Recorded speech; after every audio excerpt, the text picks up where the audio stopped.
नमस्कार दोस्तों, स्वागत है आप सभी का आपके अपने यूट्यूब चैनल ऑब्जेक्टिव सेंटर पर। जैसा कि यहाँ पर आप लोग देख पा रहे होंगे, ये हमारा एनपीसीआईएल का ऑफिशियल वेबसाइट है। तो यहाँ पर क्या है कि आपको वैकेंसी निकल कर आया हुआ है एनपीसीआईएल में, जो कि कैटेगरी फर्स्ट और सेकंड के लिए आपका रिक्रूटमेंट है।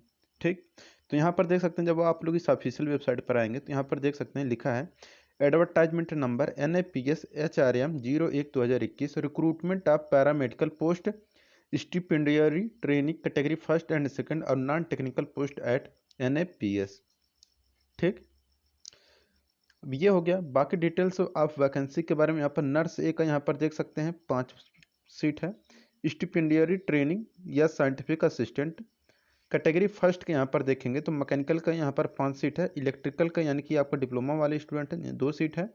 और इसके बाद यहाँ पर देख सकते हैं इलेक्ट्रॉनिक्स का भी यहाँ पर 2 सीट है। फार्मासिस्ट बी का यहाँ पर देखेंगे तो यहाँ पर 1 सीट है। ठीक, टेक्नीशियन बी जो कि ITI वाला है, समझ लीजिए। ऑपरेशन थिएटर असिस्टेंट के लिए है यहाँ पर टेक्नीशियन बी का, यहाँ पर देखिए 1 सीट है। Operation theatre assistant stipendiary training category second, ये आपका ITI वालों के लिए। तो यहाँ पर ऑपरेटर का यहाँ पर 18 सीट है। फिटर का 15 सीट है। इलेक्ट्रीशियन की यहाँ पर 9 सीट है। इसके बाद यहाँ पर असिस्टेंट ग्रेड फर्स्ट का अगर देखा जाए तो HR का 4 सीट है। फाइनेंस के यहाँ पर 3 सीट है। CMM का यहाँ पर 5 सीट है। स्टेनो ग्रेड फर्स्ट के यहाँ पर 2 सीट है। और यहाँ पर जो एज रखा गया है, तो इसी तरह से आप यहाँ पर 18 से 30 साल है, एक में 18 से 25 है, 18 से 25, 18 से 25। और जो ITI के स्टूडेंट है उसमें 18 से 24 साल है, और इसमें 21 से 28 साल है। ठीक, तो ये हो गया आपका, इसके बारे में हो गया। बाकी यहाँ पर आप लोग देखेंगे, यहाँ पर एडवर्टाइजमेंट यहाँ पर लिखा गया है। तो इस एडवर्टाइजमेंट वाले ऑप्शन पर आपको क्लिक करना है। जब आप लोग इस ऑप्शन पर क्लिक करेंगे तो यहाँ पर आपको एक PDF डाउनलोड करने के लिए बोलेगा, तो इस PDF को हम लोग डाउनलोड कर लेते हैं। और देखिए, ये जो ऑफिशियल साइट है इसका लिंक हम आपको डिस्क्रिप्शन बॉक्स में दे देंगे, तो वहाँ से आप लोग इस PDF को डाउनलोड कर सकते हैं और फॉर्म भरने से पहले आप अपना पूरा डिटेल चेक कर सकते हैं। तो देखिए, ये जो आपका फॉर्म है, ये जो फॉर्म भरना स्टार्ट होगा 3/12/2021 यानी कि कल के डेट से सुबह 10 बजे से स्टार्ट हो जाएगा। और यह 27/12/2021 को शाम 4 बजे तक ये फॉर्म भरा जाएगा। ठीक, ये नरावरा परमाणु विद्युत केंद्र का है। ठीक, तो नरावरा परमाणु विद्युत केंद्र में होगा ये। पदों की संख्या के बारे में हमने आपको बता ही दिया है, तो आप अपना कैटेगरी वाइज यहाँ पर पोस्ट देख सकते हैं। ठीक, तो इसमें हमें डिटेल ज़्यादा कुछ बताना नहीं है। तो ये हो गया आपका, जैसे कि यहाँ पर देख सकते हैं कुल, जैसे कि नर्स ए का यहाँ पर 3 सीट है। मैकेनिकल के यहाँ पर 4 सीट है। इलेक्ट्रिकल का 2 सीट है। 2 सीट है इलेक्ट्रॉनिक्स का, ये डिप्लोमा वाले स्टूडेंट हैं। फार्मासिस्ट बी का 1 सीट है। ऑपरेशन थिएटर असिस्टेंट का 1 सीट है। स्टिपेंडियरी ट्रेनिंग कैटेगरी सेकंड का जो है डिप्लोमा के स्टूडेंट, सॉरी ITI के स्टूडेंट के यहाँ पर 17 सीट है, यहाँ पर देख सकते हैं। फिर यहाँ पर फिटर का 14 सीट है। इलेक्ट्रीशियन का 8 सीट है। असिस्टेंट ग्रेड HR का यहाँ पर 4 सीट है। F&A फाइनेंस का जो है यहाँ पर दिया गया है 1 सीट है। CMM का 2 सीट है। और स्टेनो ग्रेड फर्स्ट का यहाँ पर 2 सीट है। बाकी यहाँ पर जो कुछ भी कहा गया आप अपना डिटेल चेक कर लीजिएगा। बाकी यहाँ पर आयु क्या आपका होना चाहिए, तो देखिए, और आपका पे मैट्रिक्स भी यहाँ पर दिया गया है। ठीक, तो नर्स के लिए जो एज होना चाहिए 18 से 30 साल होना चाहिए। जो यहाँ पर कह रहा है वेतन मिलेगा 44,900, यहाँ पर प्रारंभिक वेतन रखा गया है। ठीक, और यहाँ पर देखिए स्टिपेंडियरी ट्रेनिंग कैटेगरी फर्स्ट या साइंटिफिक असिस्टेंट बी वालों के लिए यहाँ पर कह रहा है 18,000 रुपये पर मंथ दिया जाएगा। ठीक, स्टार्टिंग में यानी कि जो पहला साल रहेगा उसमें 6,000 दिया जाएगा। इसके बाद आपका जो सेकेंड ईयर लगेगा अगले 6 माह तक आपको 18,000 रखा जाएगा। ठीक, इसके बाद जो आपको 35,400 रुपये के वेतन पर रखा जाएगा। ठीक, ये हो गया। बाकी यहाँ पर देख सकते हैं फार्मासिस्ट बी का यहाँ पर देख सकते हैं प्रारंभिक वेतन 29,200 रुपये रखा गया है।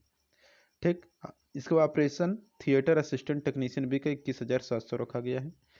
और यहाँ पर देखा जाए तो यहाँ पर देख सकते हैं stipendiary training category operator category second का, इसके बाद जो ITI के स्टूडेंट हैं स्टिपेंडियरी ट्रेनिंग कैटेगरी सेकंड का, उनका 21,700 रुपये है। ठीक, ये सब हो गया।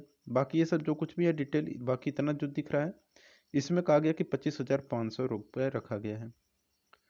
अधिकतम आयु सीमा की छूट, यानी कि आप अगर SC कास्ट के हैं, SC ST के तो 5 साल का छूट, OBC के हैं तो 3 साल का छूट। बाकी ये सब PWD वाले कैंडिडेट के लिए जो कुछ रहे आप अपना चेक कर लेंगे। एक सर्विसमैन के लिए भी है तो आप उसे अपना चेक कर लीजिएगा। बाकी यहाँ पर ये सब जो कुछ है कि आपका देखिए कि पद का नाम दिया गया है, पद पर नियुक्ति के लिए उपयुक्त निःशक्तता की श्रेणी, यानी कि disablement category suitable for appointment to the post. तो ये सब के बारे में डिटेल दिया गया, आप अपना इसे चेक कर लीजिएगा। बाकी अनिवार्य योग्यता एवं अनुभव यानी कि एसेंशियल क्वालिफिकेशन एवं एक्सपीरियंस के बारे में यहाँ पर कहा गया है।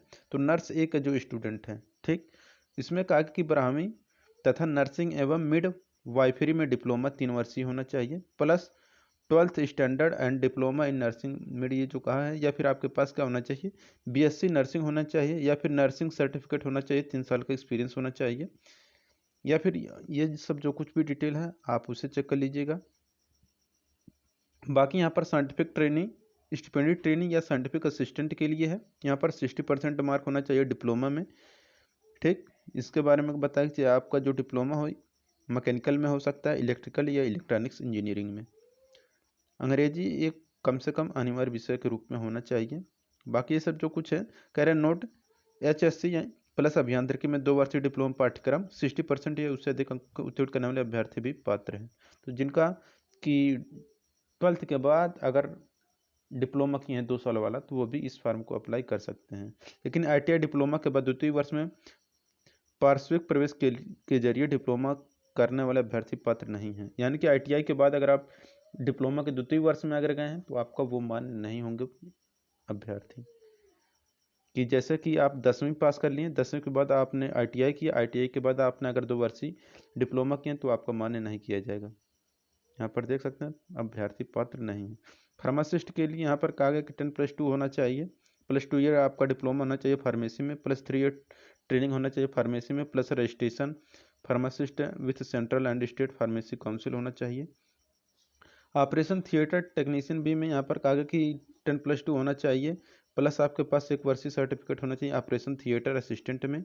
फिर इसके बाद यहाँ पर HSC इसमें कहा गया कि स्टिपेंडियरी ट्रेनिंग कैटेगरी सेकंड वालों में कहा गया कि आपका 10+2 होना चाहिए, अथवा ISC विज्ञान विषयों के साथ विज्ञान एवं गणित में अलग अलग 50 से कम अंक नहीं होने चाहिए, ठीक। ये हो गया। बाकी यहाँ पर कहा गया है कि स्टिपेंडियरी ट्रेनिंग ST या TM मेंटेनर कैटेगरी सेकंड के यहाँ पर कह रहा है कि 2 वर्षीय आपके पास क्या होना चाहिए, ITI प्रमाण पत्र होना चाहिए, कक्षा 10 में विज्ञान एवं गणित विषय हो, कम से कम दोनों में अलग अलग 50-50 अंक जरूरी है।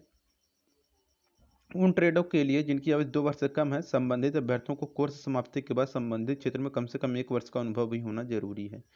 बाकी यहाँ पर देख सकते हैं पद संख्या 7 से 9 के लिए है कि इसमें आपका क्या होगा कि 30 वर्ड पर मिनट आपका typing speed in PC in English होगा। जैसे कि असिस्टेंट ग्रेड फर्स्ट हो गया, असिस्टेंट ग्रेड फाइनेंस का हो गया, और असिस्टेंट ग्रेड CMM का हो गया। तो यहाँ का टंकन परीक्षण भी कराया जाएगा। न्यूनतम जो है कह रहा है यहाँ पर कि मान्यता प्राप्त विश्वविद्यालय संस्थान से न्यूनतम 50% अंकों के सहित किसी भी विषय में स्नातक डिग्री होना जरूरी है। ये हो गया। बाकी यहाँ पर कौशल परीक्षा है, जैसे स्टेनो ग्रेड फर्स्ट का यहाँ पर कहा कि 80 वर्ड पर मिनट स्पीड होना चाहिए, PC पर अंग्रेजी टाइपिंग 40 वर्ड पर मिनट होना चाहिए, विश्वविद्यालय या संस्थान से न्यूनतम 50% अंकों के औसत सहित किसी भी विषय में स्नातक डिग्री होना चाहिए। इन सब के बारे में बाकी कुछ इसेंशियल में कहा गया कि आपका कंप्यूटर प्रोफिशिएंसी टेस्ट जैसे MS word, MS office, excel, power point, ये सब आपका आना जरूरी है। और यहाँ पर 6 माह की अवधि का सर्टिफिकेट कोर्स भी उत्तीर्ण किया हो, ये भी, ठीक। तो ये सब डिटेल है आपका। बाकी यहाँ पर जो कुछ भी है आप अपना चेक कर लीजिएगा, ये सब आपका वेतन से रिलेटेड है, ठीक। और बाकी जो आपका सिलेबस है, यानी कि जो सिलेक्शन प्रोसेस है, चयन प्रक्रिया, इसके बारे में हम लोग अलग से वीडियो देख लिया जाएगा सिलेबस के बारे में, यानी कि एग्जाम पैटर्न के बारे में, क्योंकि ये वीडियो ज़्यादा लंबा हो जाएगा। ये तो ज़्यादा लंबा ना हो इसलिए हम इसको छोड़ रहे हैं, ठीक। तो ये सब आपका दिया गया है, इसका हम अलग से आपको वीडियो प्रोवाइड कर देंगे। तो यही है आपका पूरा डिटेल। अब देखिए फार्म में, अब इसको हम चलते हैं थोड़ा नीचे, तो इसमें आप देखिए, तो ये सब सर्टिफिकेट के बारे में है। बाकी यहाँ पर देखिए इसका जो फॉर्म भरने का जो लास्ट डेट रखा गया है, इसका कहाँ पर डेट है, तो यहाँ पर देख सकते हैं कि ऑनलाइन आवेदन प्रस्तुत करने की तिथि अर्थात 27 फरवरी 2021 तक अभ्यर्थी की अर्हता डिग्री पूर्ण होनी चाहिए। अंतिम वर्ष से अंतिम सेमेस्टर में बैठने वाले अभ्यर्थी आवेदन के लिए पात्र नहीं है, ठीक। तो अंतिम वर्ष या अंतिम सेमेस्टर में बैठने वाले अभ्यर्थी भी आवेदन के लिए पात्र नहीं है, ठीक। यही है कि आपको जो फार्म भरा जाएगा 27/12/2021 तक फार्म भरा जाएगा। हम लोग ऑफिशियल साइट पर चलते हैं तो यहाँ पर देख सकते हैं जो आपका 27 दिसंबर 2021 इसका लास्ट डेट है। ठीक, वीडियो अच्छा लगा तो वीडियो को जरूर लाइक करिए, अपने दोस्तों के साथ शेयर करिए। मिलेंगे नेक्स्ट वीडियो में। Thank you.